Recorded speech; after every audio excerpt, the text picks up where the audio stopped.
Hello friends, welcome to our channel. Already మీరు Wayanad blogs చూస్తూ ఉన్నారు కదా. ఇది థర్డ్ వీడియో.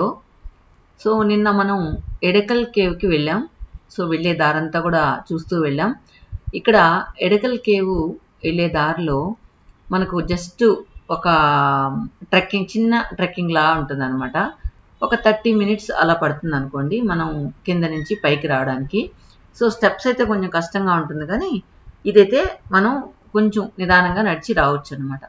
ఇక్కడ మనకు టికెట్స్ తీసుకోవాల్సి ఉంటుంది ఎడకల్ కేవ్కి.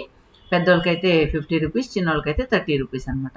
ఈ టికెట్స్ తీసుకున్న దగ్గర నుంచి కొంచెం స్టెప్స్ ఉంటాయి.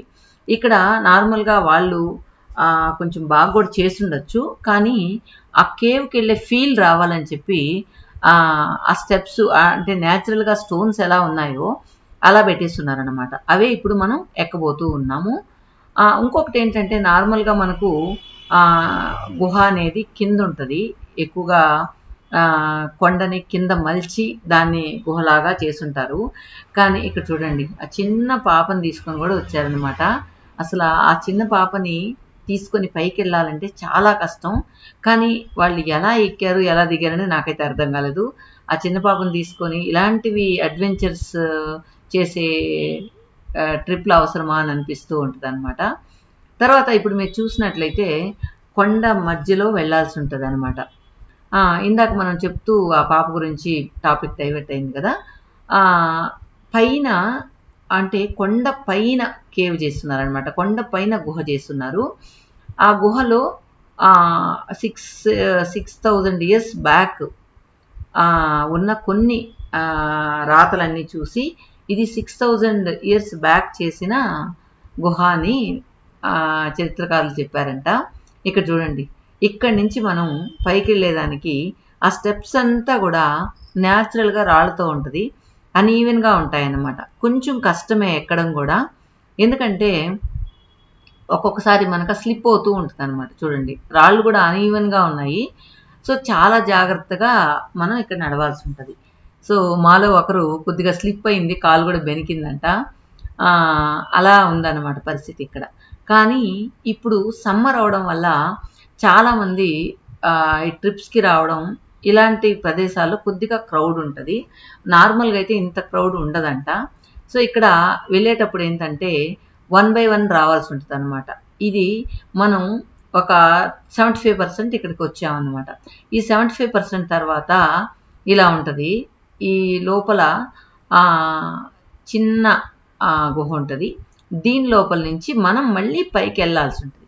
నేనైతే దీన్ని చూసేసి దీనికోసమా ఎంత దూరం వచ్చాము అని అనిపించింది.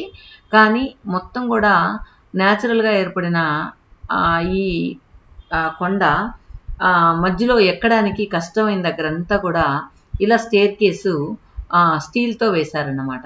ఇక్కడ కూడా మనకు రాళ్ళు వేసి ఉండొచ్చు, కానీ ఇక్కడ రాళ్ళు వేస్తే రాళ్ళ మీద పడిపోతారనుకొని అలా స్టీల్ స్టేర్ కేస్ వేశారు. కొన్ని దగ్గరలో మాత్రం ఎక్కచ్చు, న్యాచురాలిటీ మనకు దెబ్బతింటుంది అనే దగ్గర మాత్రం అలానే ఉంచేశారన్నమాట.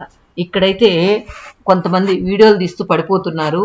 ఎందుకంటే వీడియోలు తీస్తూ ముందు వాళ్ళని తీస్తూ వెనక్కి రావడం, తర్వాత పైనుంచి దిగుతూ తీయడం, ఎక్కుతూ తీయడం, ఇలా చాలామంది స్లిప్ అయి పడిపోతూ ఉన్నారు.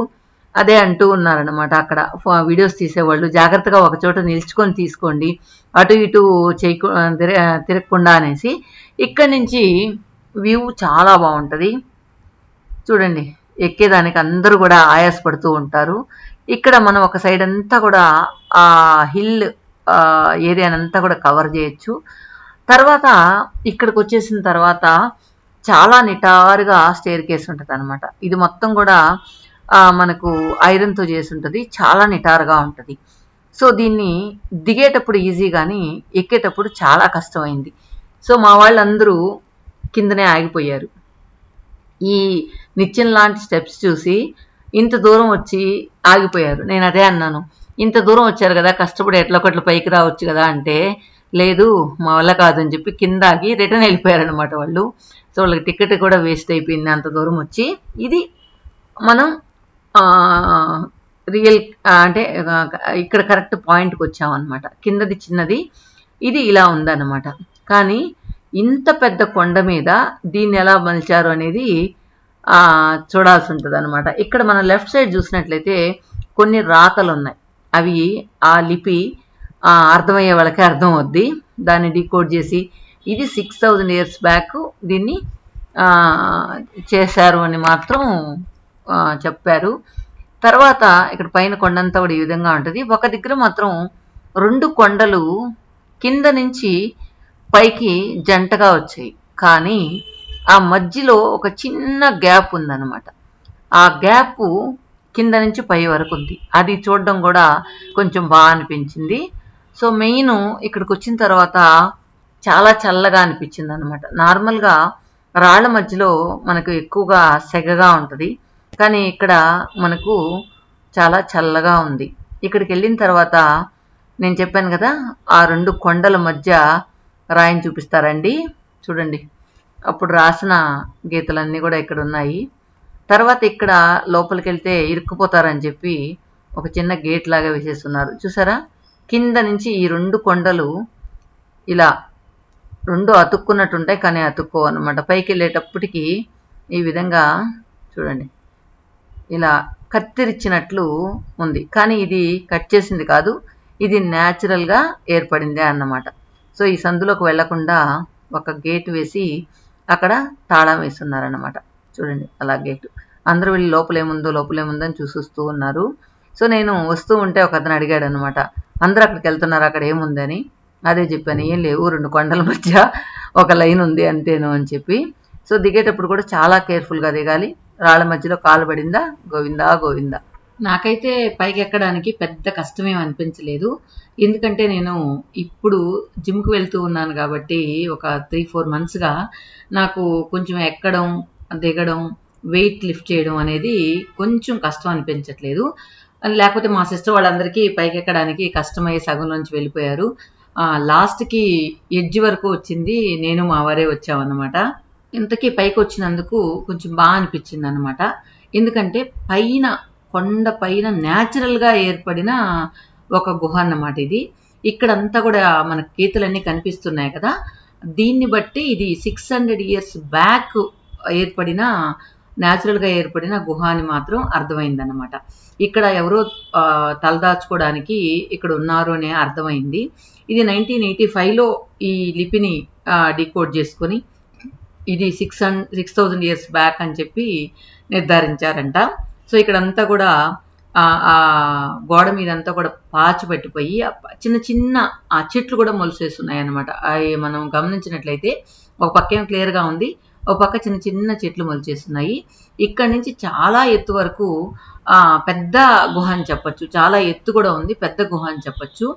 అసలు ఆ పైన ఆ చల్లదనం అయితే అసలు అక్కడి నుంచి రాబుద్ది కావట్లేదు. మేమైతే లాస్ట్ వీక్ వెళ్ళాం, సమ్మర్లో వెళ్ళాం కాబట్టి కిందంతా ఒక్కొక్కగా ఉంటే ఇక్కడ మాత్రం హాయిగా అనిపించింది అనమాట. చూడండి లాంగ్ వ్యూ చూడండి, పెద్ద గుహ ఇది. ఇక్కడ ఎలా ఉండేవారు అనేది అర్థం కావట్లేదు అనమాట. ఇక్కడ అన్ని సదుపాయాలు ఎలా వచ్చాయి వాళ్ళకి, కనీసం వాటర్ సోర్స్ కూడా ఇక్కడ లేదే అనిపించింది. కాకపోతే మనం చాలా రకాల గుహల్ని కవర్ చేసాం, అప్పుడు పాండవాస్ ఉన్నది అవన్నీ కూడా. సో అవన్నీ చూస్తే వాళ్ళు నడక ఈజీగా ఎక్కడికైనా వెళ్ళగలిగేవారు కాబట్టి, సో దూరం వెళ్ళైనా కూడా అన్ని వసతులు చేకూర్చుకునేవారు అనిపించింది. సో ఇక్కడ మనం కట్ చేసినట్టే ఉంటుంది అనమాట. ఆ రాయి కరెక్ట్గా కోసినట్లే న్యాచురల్గా ఏర్పడింది అనమాట. ఇది చూస్తే చాలా వింతగా అనిపించింది, ఇంత కరెక్ట్గా ఎట్లా కట్ చేసినట్లు వచ్చిందా అని చెప్పి అనిపించింది అనమాట. ఇంకా వేరే పెద్దవాళ్ళు ఎవరైనా చూడాలంటే మాత్రం దీన్ని అవాయిడ్ చేయొచ్చు, ఎందుకంటే ఒక 75% వరకు బాగా నడవచ్చు, మిగతా 25% ఉండే కష్టం అంతా ఉంది. సో ఏంటంటే పెద్దవాళ్ళు కొద్దిగా ఆయాస పడుతూ ఉంటారు, ఇంకా బీపీ అలా ఉన్న వాళ్ళందరూ కూడా ఎక్కలేరు అనమాట. ఎందుకంటే హైట్లో స్టెప్స్ కూడా అప్పుడు వేసిన స్టెప్స్ కాబట్టి, న్యాచురల్ వాళ్ళతో వేసినారు కాబట్టి మనం ఎక్కడం కూడా కష్టం అనిపిస్తుంది. నేను ఇంకా మా వాళ్ళు ఇంకా వస్తున్నారని నేను ఇక్కడే వెయిట్ చేస్తూ ఉన్నాను. తర్వాత మా వారు చెప్పారు, వాళ్ళు అక్కడి నుంచే రిటర్న్ వెళ్ళిపోయారు, నేను చూసుకొని రమ్మని చెప్పారు అని. ఇంకెందుకు ఒక క్షణం కూడా వెయిట్ చేయకూడదని స్టార్ట్ అయ్యాము. చూసారా ఇక్కడ మనం కిందకి నిచ్చెనలాగా ఉంటుంది అనమాట, స్టెప్స్ మొత్తం నిచ్చెనలాగా ఉంటుంది. అదే మా వారు చెప్తున్నారు, ఎప్పుడో వెళ్ళిపోయింటారు కిందకి అనేసి. ఇక్కడి నుంచి చూస్తే చాలా లోయలాగా కనిపిస్తుంది. చూడండి ఎంత వరకు మనం ఇలా నడవాలి, నిచ్చెన మీద నడిచినట్టు నడవాలి. దిగేటప్పుడు నాకు ఈజీ అనిపించింది కానీ ఎక్కేటప్పుడు కొద్దిగా కష్టం అనిపించింది. కానీ మనకు కొంచెం స్టామినా పెరిగింది కాబట్టి ఈజీగా వెళ్ళగలిగాననమాట. సో మొత్తానికి కొండల మధ్యలో స్టెప్స్, ఆ స్టెప్స్లో ఒక అడ్వెంచరస్ ట్రిప్ అని చెప్పచ్చు. ఈ ఎడకల్ కేవ్ చూడడానికి వెళ్ళింది అయితే కనుక మనం కింద నుంచి పైకి గమనించినట్లయితే ఆ స్టెప్స్ ఎంత కష్టమో అని అనిపిస్తూ ఉంటుంది అనమాట. సో మాతో పాటు కొంతమంది పెద్దవాళ్ళు వచ్చారు. వాళ్ళు కానీ ఫైనల్గా ఆ గుహను చూసే తీరాలని వచ్చారు. కాకపోతే వాళ్ళు పైకి వచ్చారు కానీ మళ్ళీ కిందకి దిగడానికి చాలా కష్టపడ్డారనమాట. అప్పుడే చెప్తూ ఉన్నారనమాట, అమ్మో మేము కిందకి వెళ్ళగలమో ఎలాగో పైకి వచ్చేసాము అని. కాకపోతే ఇక్కడ వచ్చేదానికి పోయేదానికి ఒకే రూట్ ఉండడం వల్ల కొంచెం ట్రాఫిక్ జామ్ అయిపోతూ ఉంటుంది. చూడండి, మీరు చూసినంత దూరం స్టెప్స్ ఉన్నాయి కదా, కానీ మిడిల్లో ఒక దగ్గర డైవర్ట్ చేసేసారు. మనం ఎక్కేటప్పుడు కొన్ని రాళ్ళంతా ఎక్కొచ్చాం కదా, కానీ వెళ్ళేటప్పుడు మొత్తం కూడా ఆ రాళ్ళన్నీ ఎక్కకుండా నేరుగా ఇలాంటి స్టేర్ కేసే పెట్టేశారనమాట. సో ఈ స్టేర్ కేస్ ద్వారా మనం కిందకి వెళ్ళిపోవచ్చు. చూడండి, మొత్తం బావిలోకి దిగినట్లుంది కదా. మొత్తానికి ఇక్కడ ఉన్న చెట్లు, ఆ గాలి, ఆ వాతావరణం అన్నీ చూస్తుంటే కూడా మనకు అన్ని ఎన్ని జబ్బులున్నా ఇక్కడ కాసేపు ఉంటే పోతాయబ్బా అనిపిస్తూ ఉంటుంది. ఇదేలాగా చార్ధామ్ వెళ్ళినప్పుడు మా ఫ్రెండ్ ఒక అమ్మాయి ఎక్కువగా సివియర్గా హెడేక్ ఉండేదనమాట.